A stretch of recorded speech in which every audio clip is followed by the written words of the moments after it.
পাপ দুই ধরনের, একগুলো আল্লাহর সাথে জড়িত, একগুলো মানুষের সাথে জড়িত।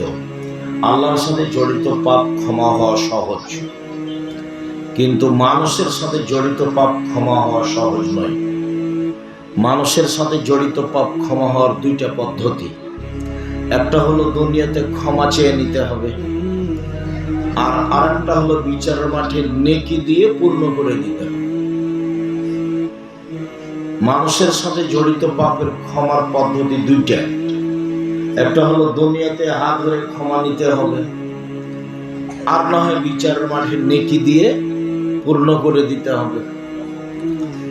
আর আল্লাহর কাছে ক্ষমা নেওয়ার পদ্ধতি এগুলো নয়।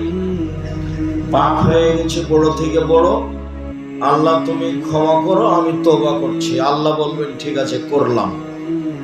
বিচারের মাঠেও তিনি ক্ষমা করে দিতে পারেন, মানে তাকে নেকি বুঝিয়ে দেওয়া লাগবে না। কিন্তু আমি যদি কারো বদনাম গীবত করে থাকি, তাহলে তার হাত ধরে ক্ষমা নিতে হবে, অন্যথায় বিচারের মাঠে আমার নেকি দিয়ে সেটা পূর্ণ করে দিতে হবে। আবু হুরায়রা